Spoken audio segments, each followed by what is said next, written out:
Hello, everyone, and welcome to the JT and the Jersey Jewel Radio Show, baby. First ever.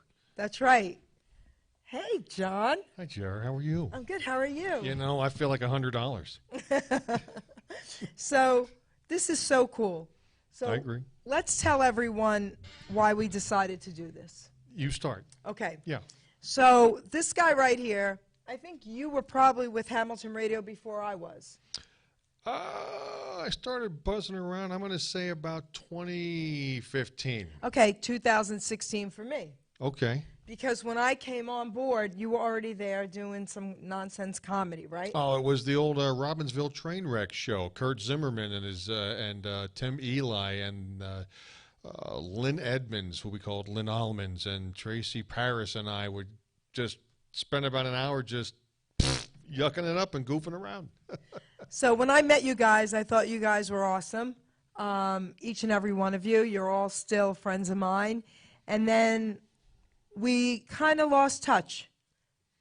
Well, you know, right around March of 2020, things kind of went sideways for a while, and people weren't coming into the studio, right, doing shows and going out of their homes, for that matter, for a good while. And okay, good. Now, next. So here we are. Here we are. So, you know, it's an honor for me to hang out with you and do this. Same here. I'm glad we could come together and, I don't know, just sort of goof around again for an hour once or twice a month. Right. Yeah. So you're also, I want to give you a perk here. So you're also doing another show. I am. It's Wednesday. Also Wednesdays. Today's a Wednesday, by the way, the 19th of October. But typically, each Wednesday, I'm shooting for doing a thing called Common Ground with John Theillon. As much as this is going to be lighthearted and fooling around and just fun, witty, whatever, semi-crazy, whatever we do, that is not it. No. It's all about doing good things, doing right things, doing positive things. So when you have a chance, check it out. Common Ground with John Theillon. But yeah, that's a different show. Yes, and you'll share it to me, so it'll be on my Facebook as well, Without guys. a doubt. You could check it out because you're going to see two different sides of this guy. All right?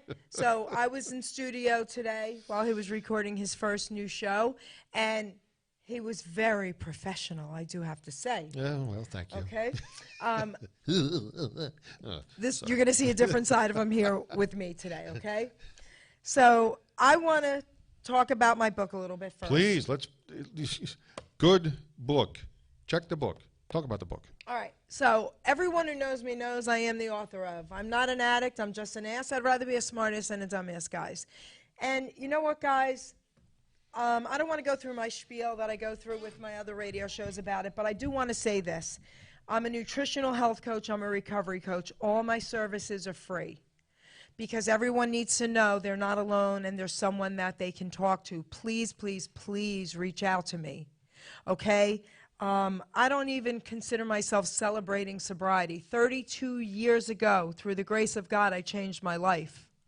And that is what this book is about, looking at addiction and recovery differently. Okay? So there's a lot of my silly poems in here. Maybe if we get a chance, I'll read one through the show. But guys, this is, all right, I don't want to say this is a book of comedy because it certainly is not. But a lot of the poems will make you giggle because here's the thing. Look at the cover. Okay? Look at the cover. So, I'm not a very serious type person. And I think we need humor in our lives, in every situation. I agree. And, almost, let's just say this, almost every situation. Well, pretty near. I mean, Yes. you know, it's a section. I remember my parents and my grandparents would get the Reader's Digest, and there was a one section in there all the time called "Laughter is the best medicine," and it really is. You know, I have now. Okay, I don't. I'm not like overtly going over the top, but I'm the guy at the serious thing when we're gathering at the hospital when there's something serious or when we're, you know, God forbid there's a funeral. I'm not yucking it up like Krusty the Clown. Hey, kids. But, you know, it's kind of like the, hey, do you think you want to pick out that tie on the zone or did somebody, is that a clip on? And stop it. Shh. What? Okay. You got to. Meanwhile, you know, Uncle Mo is laying there with no jacket on, with a jacket with no back in it and short pants on. He's embarrassed by the rouge. You know he's got to be, but I'm the guy points it out very quietly. You have to laugh, otherwise, you know what? It's going to be. It's very easy to go the other way. So good that you have those things in that book. I have to. I have to bring humor into almost every situation. It's true. And, you know, the reason why I drew this silly, I'm an artist, so I could have really drawn a really great donkey, but I chose not to. I chose to make it as silly as could be with the heart-shaped butt in pink and purple, you know, because I want the struggling addict to look at this and smile and giggle and know that it can help you. So if anyone thinks my book can help them, or a friend or a loved one, I do, go to Simon & Schuster's bookstore, Archway Publishing. You can go to Amazon, it's on BAM, it's everywhere, right, Barnes & Noble. Guys, and I mean this, if anyone truly, truly, truly cannot afford my book, please reach out to me about that as well. So having said that. This I know is true, seriously. Worthwhile work, a worthwhile read for those who need it and maybe those who don't, so to speak. And if there's monetary, financial issues, we can get it, she'll get it worked out. Okay, thank you for that. Just saying. Just saying, baby. Facts are facts. So, all right, I'm going to now open this up to you because I cannot wait to hear what you want to start this show with. Well, you know, I did a little research here before we gathered today, and found myself a few, maybe 3 or 4. Shall we say, interesting items in the news, okay? Dateline Albany. Man charged with smuggling pythons in his pants, mind you, at the U.S. border. Okay, Albany, New York. A New York City man says here's been charged with smuggling 3, not 1, not 2, 3 Burmese pythons in his slacks at the U.S.-Canadian border crossing. Yeah, guy by the name of Calvin Bautista, he's 36 years old. He's been accused of bringing the hidden snakes on a bus that crossed over into northern New York about 4 years ago, July of 2018. Now, here's the thing. You may know this because you dig the snakes. Me? Brr, not so much. Importation of Burmese pythons is a bozo no-no, boys and girls. Yes, it's regulated by an international treaty and by federal regulations listing them as injurious to human beings. You think? Okay, so I have to interrupt you. So I did not know what he was going to talk about. So he has this little laptop set up, and I peek over, and I see the word snakes, and I start cracking up. Yeah. And I show him a ton of photos I have in here. I had a snake massage with 4 incredible, one was a boa, one wrapped around my body, kissing my lips. I mean, it was crazy. But I had a ton of snakes for pets as an adult. And at one time, I think I had 6 snakes. And from grass snakes to boas. So I used to love hanging out with them and wrapping them around me and going out in public with them on me, and people would be screaming. So I love snakes. No, there was, I'm trying to think when this would have been, early 90s. Oh boy, my first wife and I went up to Niagara Falls, not for our honeymoon, we're just, let's go to Niagara Falls. Okay, we were in our 20s and we just went. And there was, I don't know, some little inside zoo, inside petting animal place up there. Yes. And this dude, he was wearing like a scarf, well, a boa, hello, but like a scarf, this snake that Yes. was literally this big around. And I'm like, ah. And he's like, well, you want to pet him? I'm like, no. 6'3", 245 or thereabouts at the time. You want to pet? Nope. You sure? Yeah. Oh, come on, pet him. And my wife was like, oh, go ahead. I'm like, oh, I can't be half a sissy in front of my wife. So I pet the damn thing. And I'm like, oh, seriously, that's not what I expected. Okay. You know what I mean? I'm like, okay. It's like, but I got to tell you, it was like one big giant muscle. Okay, so I want to share something that you may not know about snakes, and I'm sure most of my listeners and your listeners, ours together, probably don't know this, all right? Go ahead. This is so ridiculously cool. So I believe, other than cockroaches, I don't believe that they have a reason to live, okay? But other than them, I think there's a purpose for every animal that God created. Okay. All right? I keep going. I wasn't sure why snakes, but I always loved them. And I used to wear them as jewelry, the little grass snakes on my wrist, and go out with them. People would scream, okay, whatever. My daughter surprises me, and she's not a snake person, but she's not afraid, but she doesn't love them like me. So she got in some photos with me. She surprised me with a snake massage a few years ago in Brooklyn for my birthday. So we drove, and we met the woman, Serpentessa, okay? Serpentessa. Yes, and she had all the snakes there, and here I am on the massage table, and they're wrapped around me and all that, but this is what the coolest part is. Are you ready? I had an injury years ago, my right foot, my left knee. About halfway through the massage, true story, me and my daughter looked at each other and thought, what the heck just happened? 2 snakes wrapped themselves around my left knee, and the other 2 snakes wrapped themselves around my right foot. No. So me and my daughter looked at each other, and they were going like this, like, okay? Yeah. And I looked at the woman, and she said, I have a question. Did you have an injury in those places? And I said, yes. And she said, they know, and they're trying to heal it by, like this, compressing it. Wow. So that's incredible to me. Whoa. So you see? They're not out to hurt you. They're just not. I'm sorry. Except when they hurt you. When you do something stupid to any animal. Well, hello. Yeah. Okay? Without An a doubt. animal has to be threatened or starving for it to attack. True. Okay. True story. It's still a no for me, though. I'm sorry. Oh, my gosh. So if I ever want to really freak this guy out, I'll surprise him in studio one day, and I'll get a pet snake and bring it over. Went on a vacation about 5 years ago down, where was it, like Central Florida. It was a nice bed and breakfast that this couple owned, and till we got down there, it was it was like 2 a.m. Flights were delayed, blah blah blah. Getting the bags out, going across the driveway, sidewalk to our room, and all of a sudden this black, and it was only about I would pick it up, honey. It was about as wide, about as big around as my thumb, and it was only about a foot and a half long. All of a sudden, just right across the side. I'd walk. I thought she was going to have a conniption. Next morning, I'm not going out there. I'm like, oh, come on. It was just a little black snake. Now, okay, that, no big deal, but those, big giant pythons. Oh, no, I'm I love them good. Wrapped around me. Oh, my gosh, I just absolutely love them. Eek. But I'm crazy anyway, and then you'll tell me what other nonsense you have on your laptop, okay? Yep. But wait, I want to say this. Go I'm ahead. crazy anyway. So I've been all over the world. I love zoos all over the world. So Australia.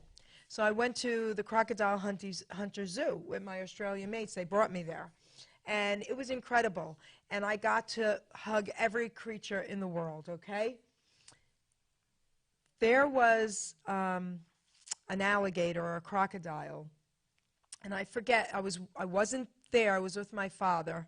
We might have been in Australia with my dad at the time, years back. And my daughter was very young, okay? Mm-hmm.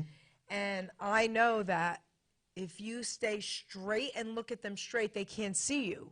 So their eyes are on the sides. Right. And they can't attack you because they don't even know you're there. Oh, my. So I took my camera, and I ran like maybe 8 feet in front of it, and my father's freaking out. And I'm like this, like, be quiet. And I got the coolest photos. Oh, my. And just walked straight back, and I was fine. Okay, and then it ran into the water. Oh. How cool was it? Oh my! Ooh. Well, Okay. same vacation in Florida. There was a place called Swamp Fever Airboat Adventures. So we did the airboat adventures, and it was a lot of fun. A lot of fun. Pam Wiley and her husband, I forget his name, but Pam just had a birthday. Happy birthday, Pam! Happy birthday. Great people, and it was a nice afternoon. We were there when the water was low. It hadn't rained for a good while, so the actual little lake swamp was very low. But there were gators, and sure enough, what they had when you came out, if you wanted to, they had one that might have been about so long. I love it. Well, you know, I got to say, not a snake. It's Not a crazy. snake. But a little baby gator. Well, again, about 2.5 feet long. That's a baby. And they wrapped its snout because clearly their strength is closing, Yes. not opening. So they just put a little. It even looked like electrical tape, but it wasn't. It was just some vinyl, Right. and that was the end of it. Nice and gently, he couldn't open his mouth, and I held the darn thing on my shoulder like this, like it was a baby. I'm like, okay. And you right. weren't afraid? No. See, I wouldn't be afraid, but I would think he would. 'Cause, Snakes. the snake. Different. All right. Different. That's great. So come on, what other nonsense? All right, so here, we're going to go to Berlin, Germany. Okay. The man bites police dog and the woman punches the officer. Police in Germany said Friday they detained a man for resisting arrest and biting a service dog. I'm sorry. Wait, What? what? The service dog didn't bite the man? For resisting arrest and biting, the man now did this, biting a service dog. Okay. Officers were called to a dispute between two 29-year-old men and a 35-year-old woman in the western town of Ginsheim, Gustavsberg, shortly after midnight. The trio acted in an extremely aggressive and uncooperative manner, police said in a statement. They were only able to overpower one of the men by using massive physical force, it said. In the course of resisting arrest, one of the 29-year-old men also bit a police dog, adding that the canine did not sustain any injuries. However, there was a bald spot on his left front leg. KYW News Time, 6:38. So give us a little treat, a little bit more with your imitation. Of Arnold, come on. Meanwhile, the 35-year-old woman injured a police officer with a punch to the face. All three were detained, and they spent the rest of the night in jail, clearly to sober up. I love it. I went to Germany. I loved it. You know, I never been to Europe. I've barely been off the continent, to be honest with you. Trying to think. Barbados, Okay. 1990. Let's see. Bahamas very quickly, like a day cruise out and back from Florida, back in late '88. And I'm trying to think. That's it. Well, I had a bucket list of traveling the world. That was my thing. Well, that's a good thing to have. And Why not? That's where all my money went. And the thing is, I never went anywhere. This is what I don't like. I don't like when, other than what you just read, of course, no. I don't like when people go to other countries and ever say they didn't like the country. Because that's not for us to judge. I go out of the country to see how these people live. Yeah, Period. of course. And I never, ever have ever said I hated the country. I would tell everything about the country. Well, they did this, or they live like this, or it looks like this, or this is what's going on. Yeah. And that was just so much what I wanted to do. So that was my bucket list. I've heard from people. I worked with a fellow, and I had a good friend of mine who, sadly, pardon me, has passed. But they both, for work, were in Germany on several different occasions. Now, this first fellow I worked with back like 35 years ago, and we sold German-made laboratory test equipment. Long story short, and Dale would have to go over there to to bone up on the latest technology, the latest products, the latest this, the latest that. And Dale was just a little guy. I mean, I'm 6'3", and Dale, if he came up to my armpit, you know, he'd get mad at me, and I'm like, "What are you gonna do, Dale? Jump up and bite me in the shin? Shut up! Well, you shut up." Gives a whole new turn to the word ankle biter. Knock it off, man! I'm like, hey, just saying. He called me Frankenstein, shorty. Anyway, but he would go over there from time to time, and he would marvel. The people, at that point, I don't know if it's that way now, you know, all these years later or not, but the people, they loved when Americans would come over. Yes, they They did. loved it a lot. They were very friendly and accommodating, you know. Clearly, you know, he loved the beer, you know.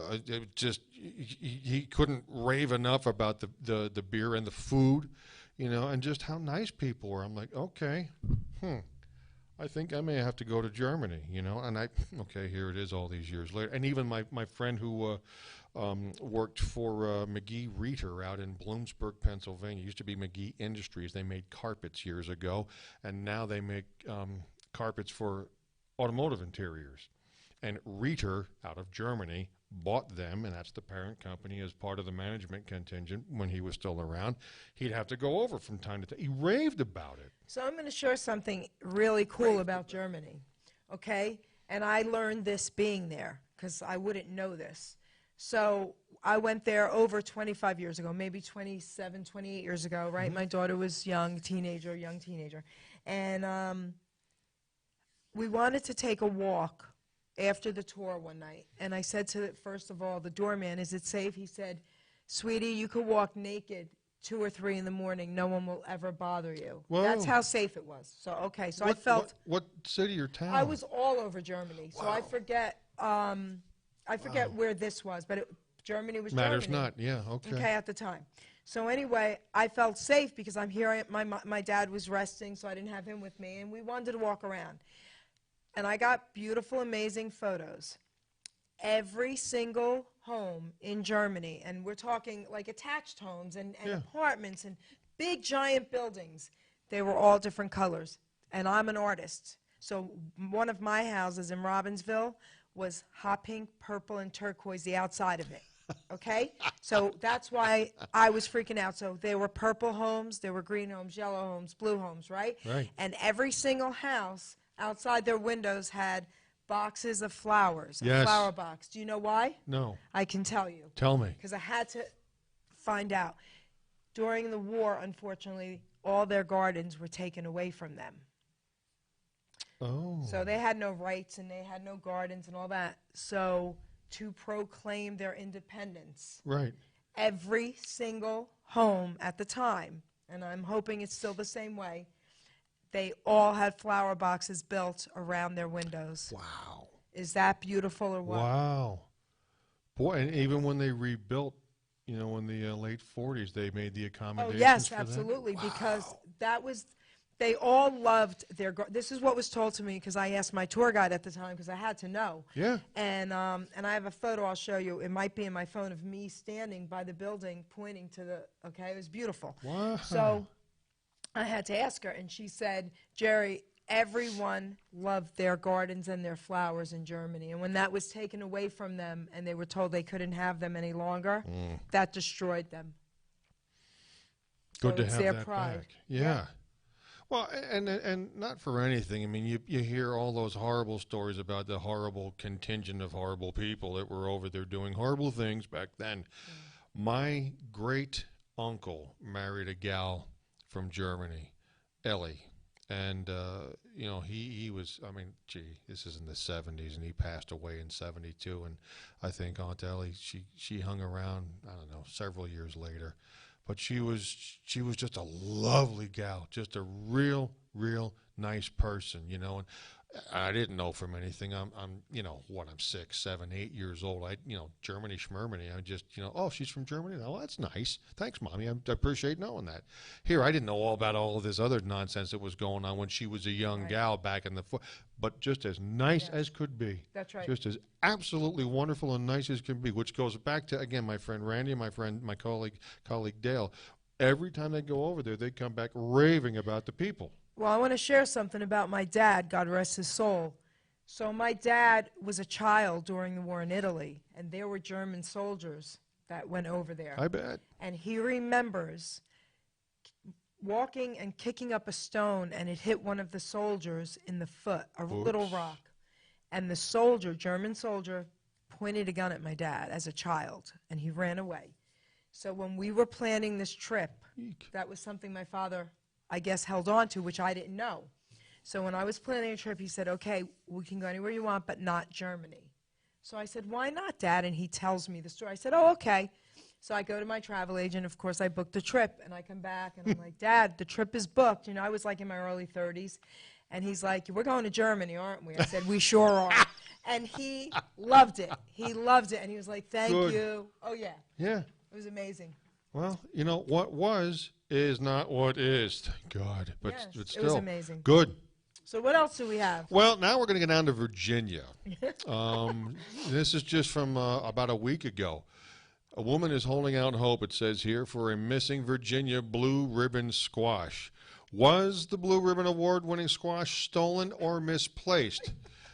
The world may never know.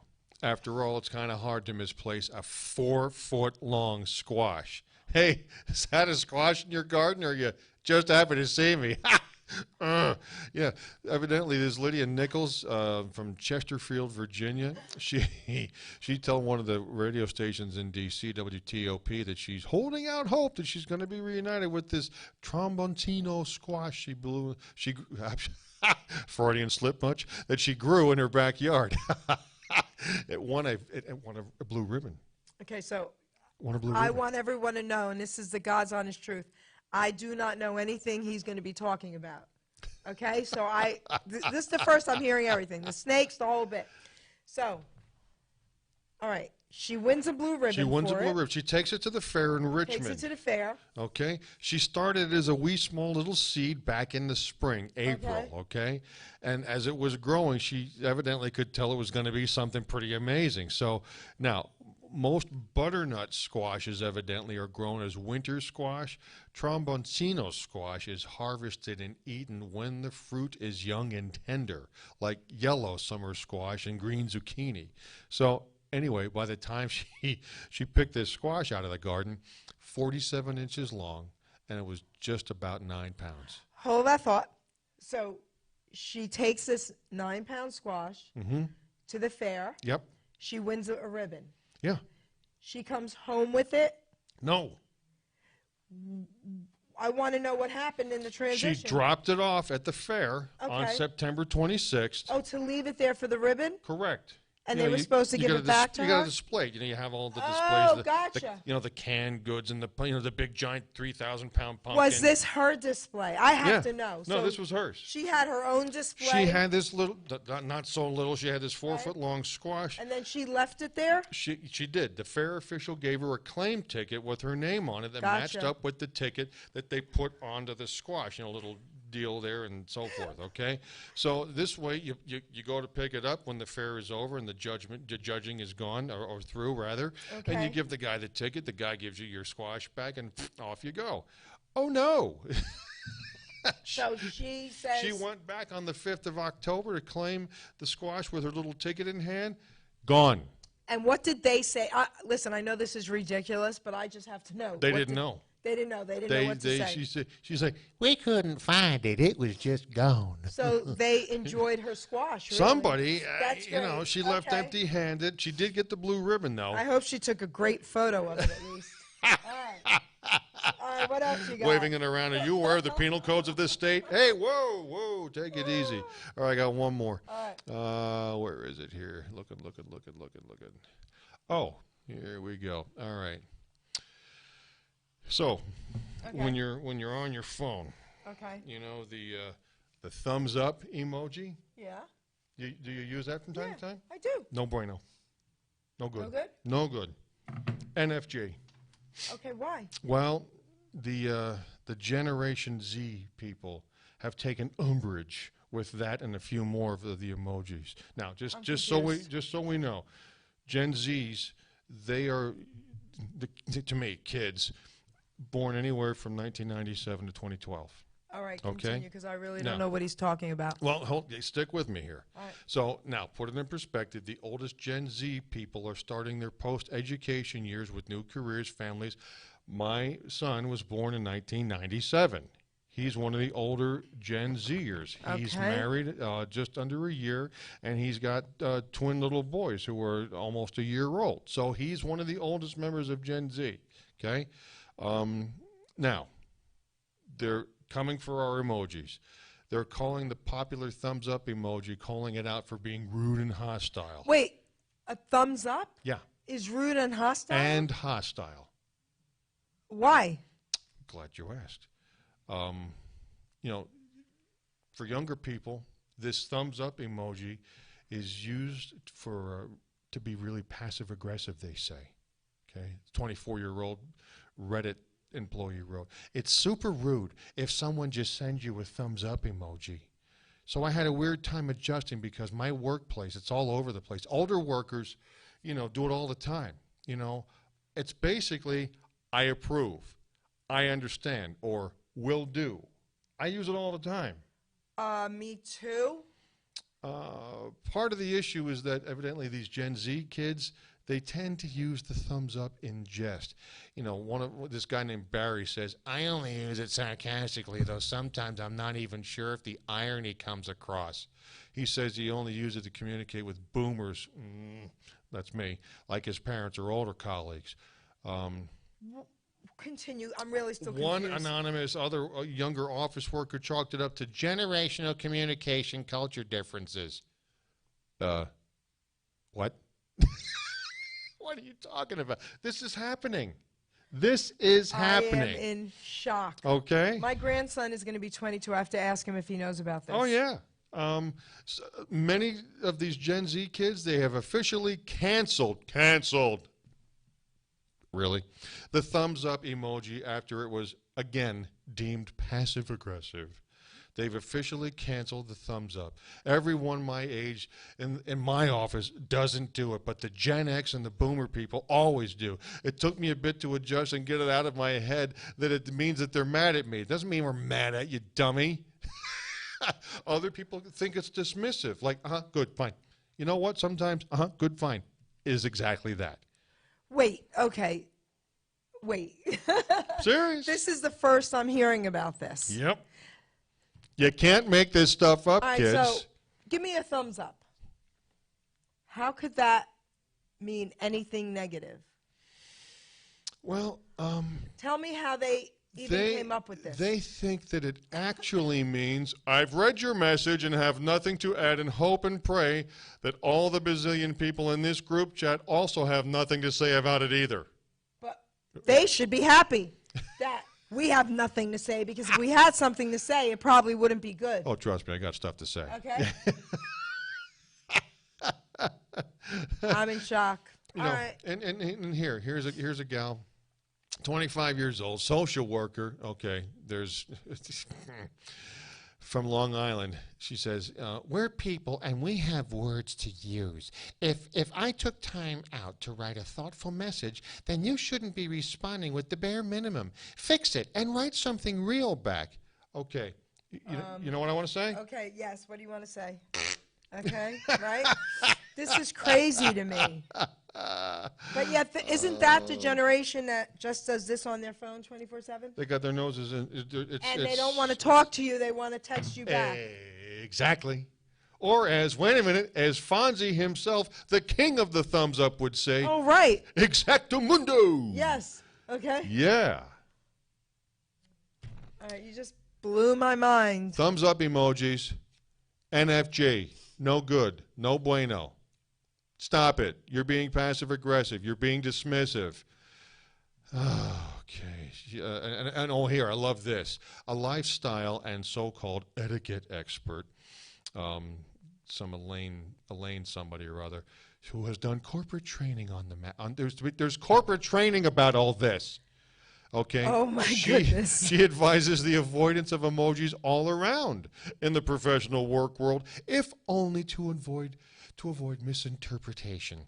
They can be interpreted as disrespectful, Swan told the Post. It can differ from generation to generation across the board. People want to know when they've been heard, and emojis do not convey that for everybody. You know, again, all due respect, but okay. Let's see. Oh, some were less offended by the thumbs up, but felt the heart. Get this: the heart symbol was actually the most inappropriate. The heart symbol is the most inappropriate. Why? Well, to me, one person said the heart is reserved for friends and family and has a more intimate meaning of love, while thumbs up is just simple agreeing. I actually find a heart emoji weird for work messages. Somebody else said, I use heart emojis for things like when somebody says, I got a new kitten, or Susie did a really great job. But the heart, too, may be falling out of fashion. Yeah. Are they going to try and get these taken off of what we're doing? I wouldn't doubt it. Keep tuned in, because along with the heart and the thumbs up, there's the okay, the check mark, the little pile of poo with the eyes in it, okay? The loud crying face, the monkey covering its clapping hands, the lipstick kiss mark, and the grimacing face, okay? Somebody says, too, that including emojis like that in the workplace makes you seem less powerful in your career. And one more. It was suggested that using the infamous eggplant emoji is actually a major turnoff when it comes to dating. What? OMG. Here, okay. I've got 5 words to sum this all up. People need to lighten up. That's you can't make this up, Jer. You can't make this up. You know, I didn't think we were going to get into any of politically correct nonsense, but I want to share. I just found this, like, that's great. Weirdly. No, that's great. Not even, amusing is the wrong word, but I'll say amusing. Weirdly amusing. It is amusing. Are you really, really kidding me with this? So I want to elaborate and say something. Go ahead, as well absolutely. That bothers the heck out of me. I'm Italian. Honey, I'm a guinea, okay? And I have no problem with the word guinea tea. Right. All right? We grew up, I mean, the hot guys wearing a guinea tee? Heck yeah, baby, right? I grew up in Long Island City, New York, man. We had a lot of them. I bet. Okay. Can't say guinea tea. Are you kidding me? I will never stop saying it. Thank you. Let them say something to me. Yeah. I can't take it anymore. I know. You know, and I can't even get into it because it's just that far out of fashion that a few of the things that my parents' generation would say, and if Mother and Dad were alive, they would be in their 90s. They were high school grads in the 40s. My mother graduated in. Here he is. Hat assistant. Thank you, sir. Ruben, since you threw his hat at him, say hello to everybody. Ladies and gentlemen, there's Ruben. Come on, show your silliness. He's an idiot. Oh my goodness. Yeah, they people grew up. There he is. He wants to do something. Listen, while you're down to the basement, just pick up a few things out of the fridge, would you please? Thank you.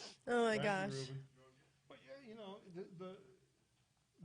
the World War II kids, because again, Mother graduated in 43 from high school and Dad in 47.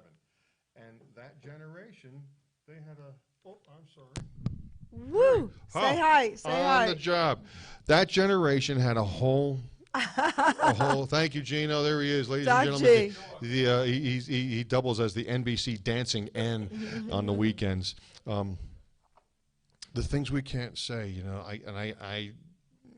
I'm just going to leave it because there's stuff that, you know, that generation would say like it was nothing, and it really was nothing until somebody decided to get bent out of shape. Craziness. Yeah. All right, you blew my mind with all that. You mentioned, and I will say this: I had a teacher in high school, 9th grade medieval history, who and this was just dopey, corny joke, but out of the guinea tea vein. Yeah. Okay, he came in one day, and again, Mr. Hoffman was his name, and Mr. Hoffman should have been retired 10 years before I had him in '79. He was an older fellow, and clearly around during World War II, and he's like, "Oh, did you hear about those Italian tires? They're no good." And we're like, "No, Mr. Hoffman, we didn't hear about the Italian tires." "Yes, when they go flat, they go wop, wop, wop, wop, wop." And we're like, "Ha, ha, ha, all right, he's in there." You know, this was 1978, 1979. Now, imagine if your history teacher said that Listen, tomorrow Doc in G's class. cracking up back there, okay? Right? You remember that old one? That's a classic. It means nothing. It was actually a shot, I think, at Mussolini and his cast of idiots back during, World War II. That's why it was kind of funny, because they were doing all this nonsense over there. Yeah. So, all right, Unbelievable. let's tell our age because of what we're talking about. Of course. So, you go first. I just turned 58 a week ago. Happy birthday. Thank you that's so right. much. And I did say happy birthday to She you. did. She was one of the first ones. Thank you, Jerry. So I'm 61. And the reason why it's important to tell them our age is because of the stuff we're talking about. Yeah. None of this is offensive to us. No. Right? There you go. 119. Phone call for you, Ruben, in the other okay? room, down the street, in a But- different town. None of this is offensive to us. No. We grew up with worse than this. And honestly, this is how I feel. When people say that someone offended them, I always say this, and I guess that's where the coaching comes out in me. And I always say, what was the intent? Yeah. So you have to look at everything with intent. So if I slap you and call you an idiot, you know I love you and I'm just fooling around. Mm-hmm. But if I don't like you and I did that, then you have a right to be offended. Of course. And I wouldn't do that. So, but my point is, everything is intent, and people need to start really looking at that again, because I think we've lost that. Well, it also, to whatever degree, and this goes over a little. I'm going to cross over for just a little small piece. This goes to my other program, the Common Ground Show. It also speaks to communication. Yes. It also speaks to Yes. communication, because when all you're doing is this all day. "Hey man, how's it going?" "Fine." "What's new?" "Nothing." "You doing all right?" "Yep." You want to go do something?" "No, thanks." Right. Really? Then a half an hour later, they text someone like us and, "Hey, what about blah, blah, blah, and yada, yada?" And we give them this. You're right. And they don't like it. You know what? Tough darts. How about learn to act, interact, counteract, and react with people and communicate. Communicate. That's it. I want That's you to talk a little bit more. I'm going to search for a special poem because I think I need to read a special poem. Okay. So talk a little bit more, a little nonsense. Well, let's see. Nonsense. I feel like I feel like, hold on a minute. I feel like Mel Brooks in History of the World Part 1. Politics. Oh, do a little bit of all that nonsense. Come on. Oh boy. Let us have some fun with it. One of my favorite movies, and again, they couldn't make it now. Okay. Speaking of Mel Brooks, is Blazing Oh, Saddles. come on. Blazing Saddles. Cleavon Little is just if you've never seen it or if it's been a long time, okay, take off your "I'm offended" chaps. Yes. And rent it, buy it, Yes. Netflix, whatever it is you do. Blazing Saddles, the unedited version, okay? Cleavon Little is brilliant as the sheriff, and when they're working on the railroad line, and "No, come on, sing a song," and they start singing, "I get no kick from champagne, ooh." I love it. "Mere alcohol doesn't thrill me at all." No, not that kind of song. I'm talking like a work song, a blah, blah work song. Like the Camptown Ladies. And he goes, the Camptown Ladies. Again, it's just it's all in the family. It's the Jeffersons all rolled into one. It's fun. It's funny. It's just, and you couldn't make it today because That's right. someone's going to have a problem. Someone's going to have a problem For no with good everything. reason. For no good reason. It's fun. It's funny. It's quick. It's witty. It's sharp. It's rapier. Oh my goodness, you couldn't do it. So What'd you find? I want to read this poem, and there's a reason why, and I'm going to share it with you why. It's called There once was a man Face from It. Nantucket. No? Face it till you make it. Ah. Not fake it till you make it. So the reason why I want to read this is because everything we're talking about, all this craziness, right? How people interpret things, whatever. I'm going to get some backlash for this, but it's okay. So the younger generations, for some reason, don't want to face anything. Everything is put on the back burner, and they pretend it doesn't exist for them to get by. That is not okay. No. And you're going to get into a lot of trouble doing that. My generation, on the other hand, or me in particular, I had to deal with everything reality. I need the truth with everything, okay? I don't want anyone ever just, fudging something for me. No. Tell me the brutal, honest truth. Yeah. And that's what's going to make you whole, healthy, happy, ultimately. So I want to read this poem, okay, that I wrote. Fake it till you make it is a term heard so much. I don't really agree. It's living with a crutch. Not just for addiction, all life lessons, my friend. That's a saddened life to live until the end. I'd rather go by a saying more real. Face it till you make it in spite of how you feel. We got to grow up, put our past behind. In spite of our hurts, there's greatness to find.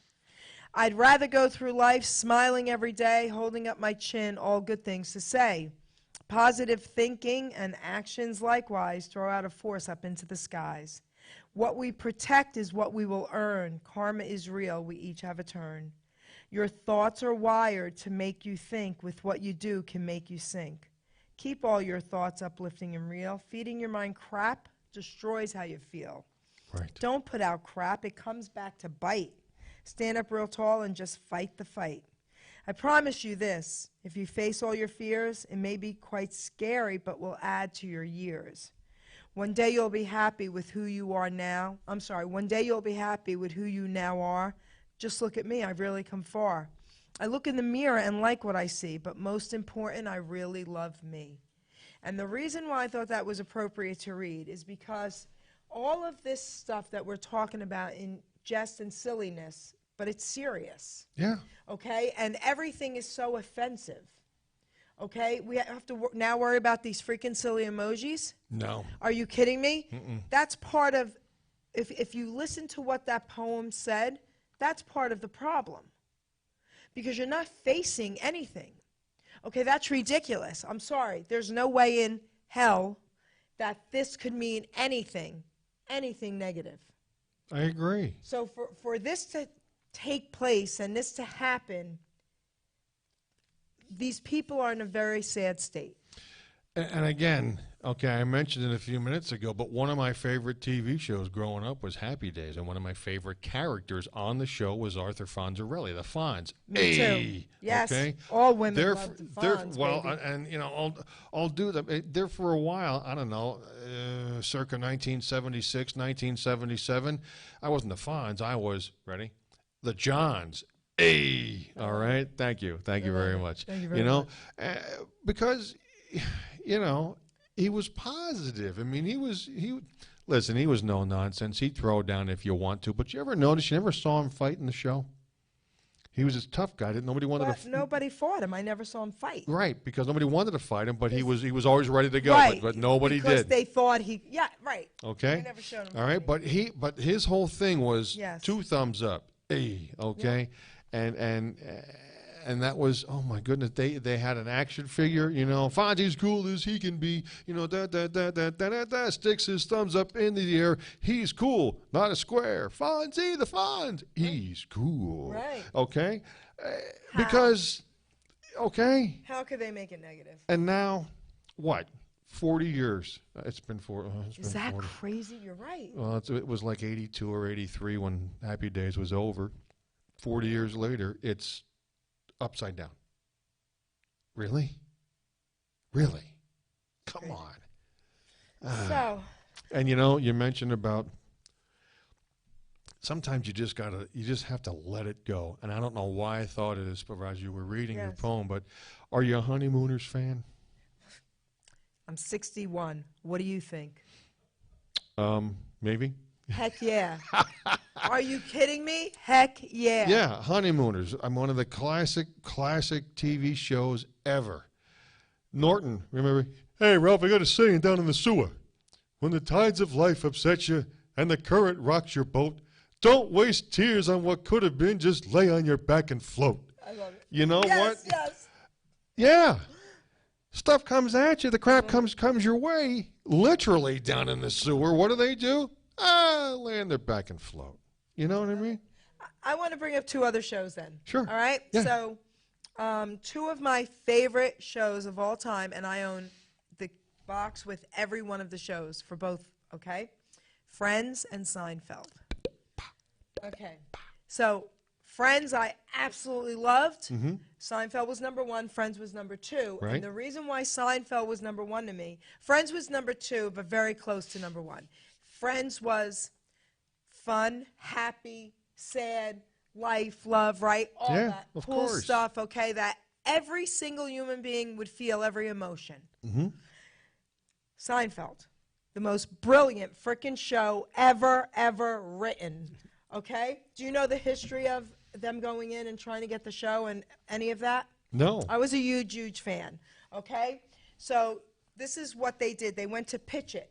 Seinfeld with George. They went to pitch it. And I think to Larry.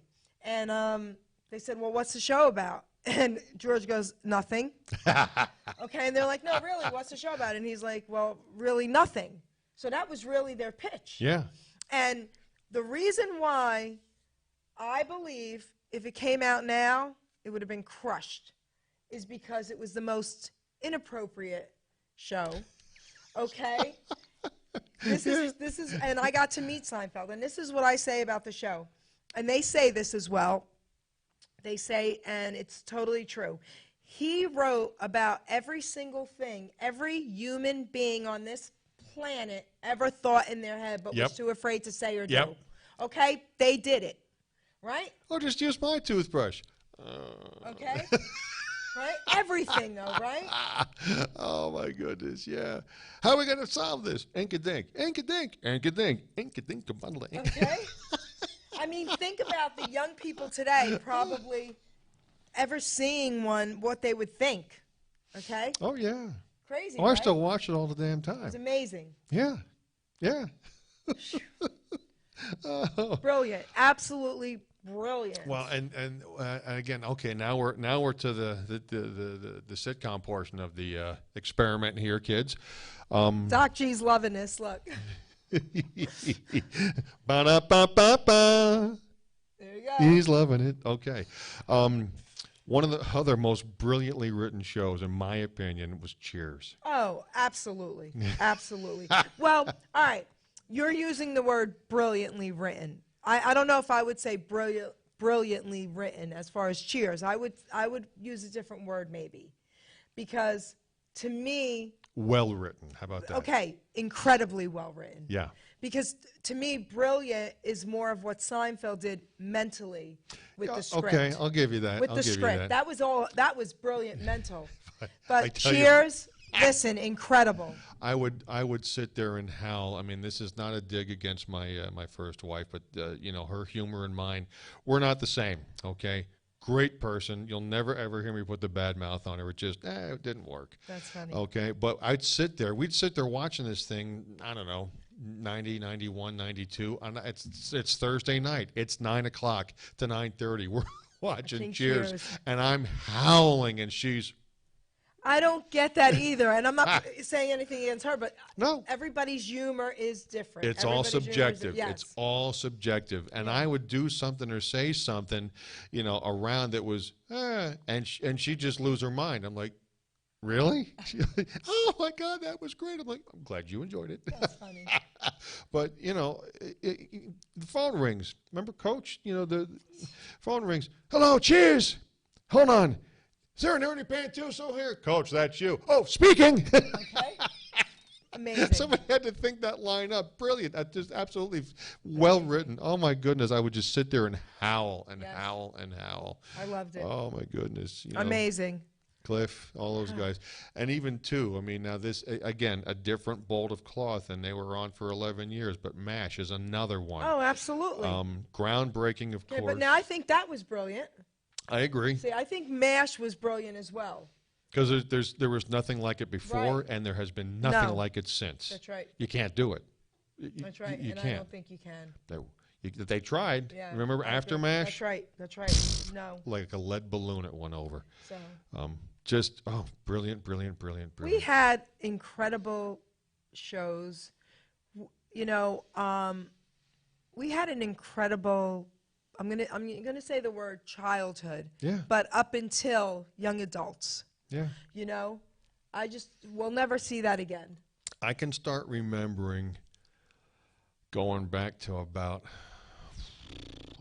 3, so that would have put me right around late '67, and I used to, even as a little kid, okay, I used to get the biggest kick out of a lot of the bits on Laughing. Okay, laughing. Monday nights, you know, in beautiful downtown Burbank. Okay, all this stuff. The guy in the rain suit and the tricycle, boom, you know, falling over. You know, very interesting but stupid. You know, Artie Johnson. You know, a poem by Henry Gibson with the big giant flower. I mean, all of it.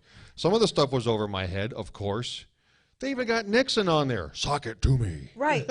I have a question. You're a comedian. Well, he tries to be. He thinks he is. Oh, did I say that loud? All right. Wow, okay, let's see here. Hold on a minute. That invitation to the Pancake Social on Sunday has now officially been rescinded. Gone. All right. I have a question for you. Go ahead. Now, comedy clubs today, a lot of them still are obnoxious and crude and rude. Why are they allowed to be? But we can't use a thumbs up emoji. That's a good question. Okay? That's a real good question. Because a lot of them still are. Oh, yeah. Okay.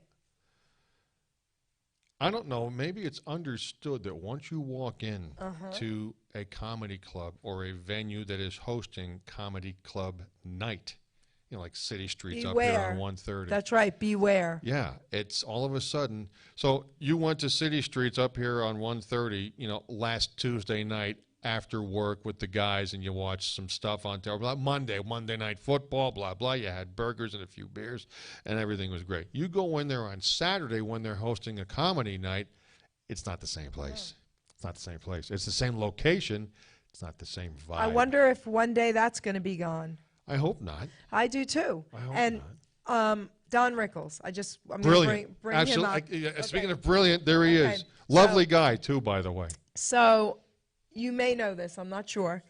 But, you know, he's unbelievably the rudest, crudest, right? All that crazy stuff. Okay. So you funny. either love him or hate him. I don't believe there was ever an in-between with Don Rickles. No.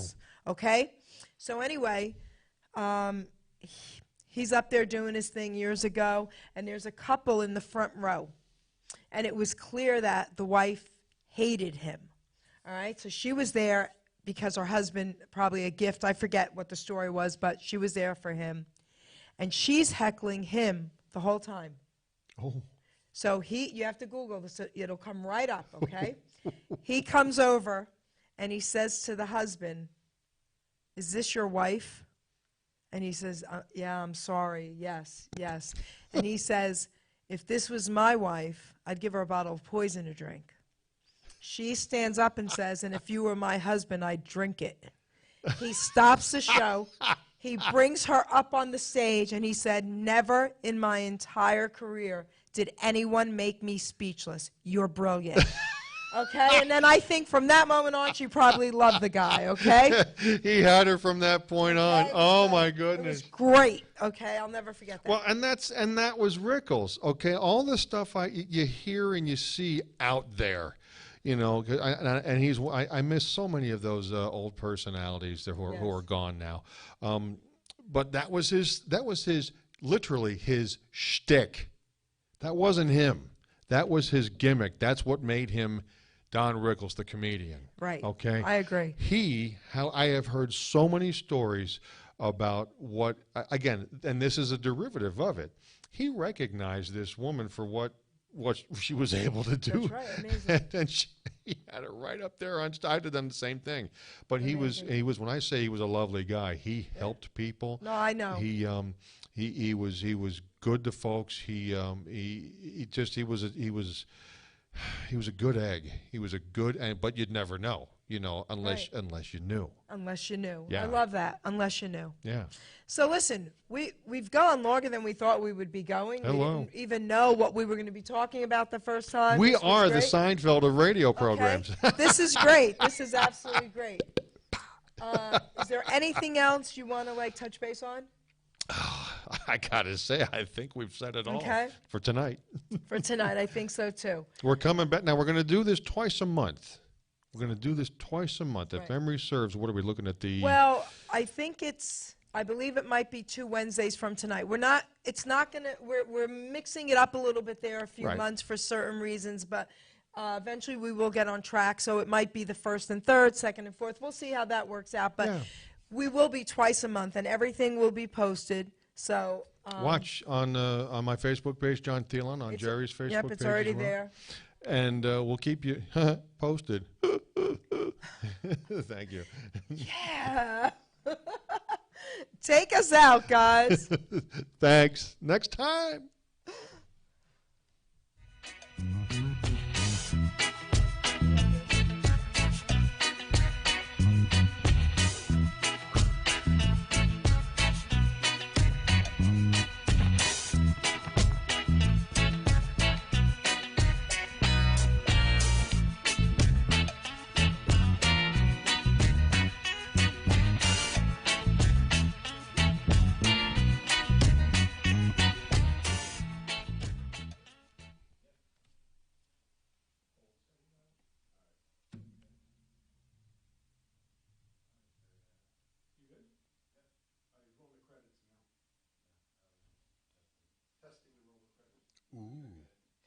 So I want to see one thing.